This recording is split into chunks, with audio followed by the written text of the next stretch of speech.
Thank you, gentlemen, here with Saint and Bunny Fufu. You guys just defeated the IEM World Champions 1 week after they come back from that. So, Bunny Fufu, how does that feel to know that you can take a game off of someone who performs so well internationally? Just knowing that they can beat other top teams in the world and we can compete head-to-head with them, it's really nice to know that. And Saint, I mean, you're a person who's had experience internationally. How do you feel TSM performed when they went to that tournament, and do you feel that this was an accurate representation of your ability to compete worldwide as well? To be honest, I don't know. Like, the GE Tigers never played against TSM, so it's really too hard to tell. And I mean, granted, the LPL as a whole region is really strong, so I mean, it kind of showed that. Like, the bottom-ranked team managed to go head-to-head and like come up through the tournament. But I think TSM kind of almost overperformed at that tournament, and I think they kind of messed up really bad in bans and picks today because we had like a team comp that all counters AED, and then they just like picked right into it. So I feel like they kind of underperformed today. So let's talk about Champion Select a little bit. Obviously, Urgot being a big thing here, just everyone's excited to see it. Was Urgot something that you guys have specifically been holding on to, like waiting for that opportunity to play it against Zed, as that is a pretty nice lane matchup for him? Well, like, Keen just likes playing troll stuff in solo queue just for the fun of it, and like none of it makes sense. I don't take any of it serious. But then, you know, last patch, it's like, the Urgot buff, like, this is the moment we've been waiting for, and Keen's like eyes get all bright. But it was back in January. He tweeted out that he was going to prove that Urgot is a viable champion, and I guess he finally had that opportunity. Yeah, it looks like it.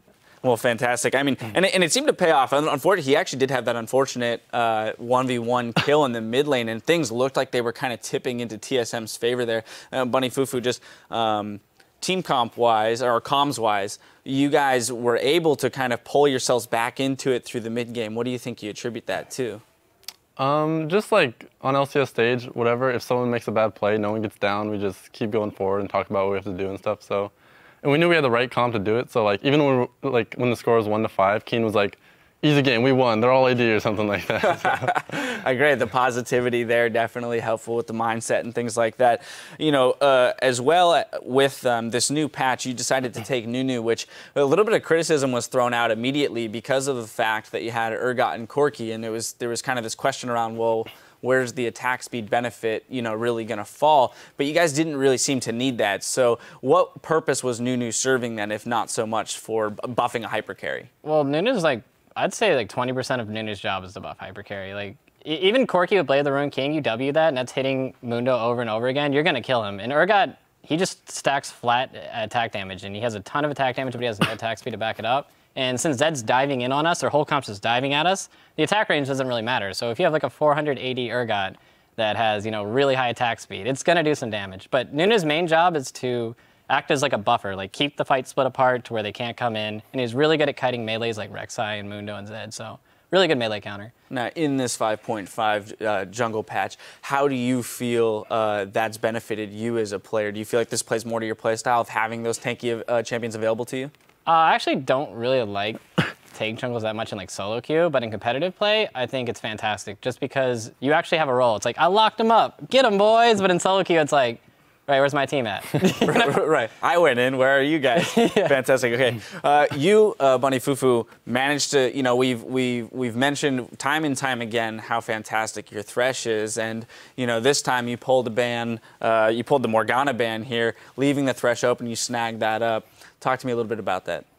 The Thresh pick, I think I played a different playstyle almost, just because I focused CDR if like the laning phase stalls out, because mobility and like roaming is not that important in a 2v2 standard. So just going CDR, I knew we could like siege with Thresh just because the hooks are on like a 3-second, 4-second cooldown. If you're landing them. Yeah. Which you were. You were landing all of them there, but that's an important notation to make.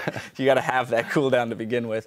Yeah. But that is interesting. You guys ended up with almost 4 Frozen Hearts. You were on your way to the 4th. I was just sitting on that. I wasn't going to finish. You weren't ever going to finish that? Okay, there you go. That answers Kobe's question. He was like, I wanted to see the finished 4th Frozen Heart. But you guys decided to go for, obviously, a lot of prioritization in armor, but the cooldown reduction is an interesting point in that you guys were looking for team fights more so than looking for this kind of individual roams. You know, the final thing I want to touch on here is the fact that at the beginning of the show we mentioned you guys are in a 3-way tie for 5th. Well, Team Liquid lost earlier today. You've now won that game, so you've separated yourselves a game from them. Team 8 will be playing later. you know, moving into the last 3 games of the split, what are you guys looking to do to make sure you make it at least into that top 6 and secure a playoff spot? I think the dig match is super important just because they're one of the people that can creep up through the standings. And I think once we win that match, I'm pretty sure we're locked in for playoffs just because we won the TSM game. I don't want to be 7. Like 7's just like you just sit at home and you're like, well, see you guys next split. I definitely want to play in playoffs because I think we've really turned around as a team and we're working really well together and we want to show the fans.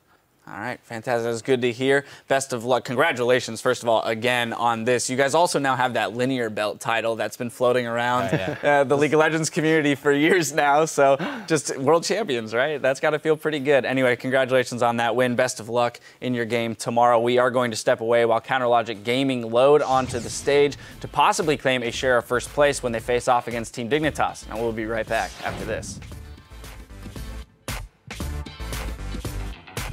I was trolling. I'm trolling right now. Sarcasm. That's not what trolling is, though. Yeah, it is. I know what trolling is. I'm an OG.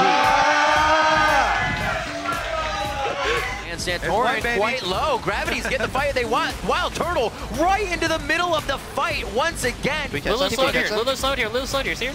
Lulu got caught. I'm on Lucian. All right, I'm on Muno. Careful set. He just That is no W. That is no W. Oh, no. I'm on Lulu. Yep. I'm chasing. Very risky play by TSM. Santorin is at half HP. Bjergsen down as soon as he comes back. That's going to be the lockdown. Double kill for Cop. Bunny Fufu will get hit here. That death mark's going to lock it down. Bjergsen in the back. The rocket finds its way through the entire team. Gravity with a fantastic matchup versus Team Solo Mid off of Katowice. Come up with a win.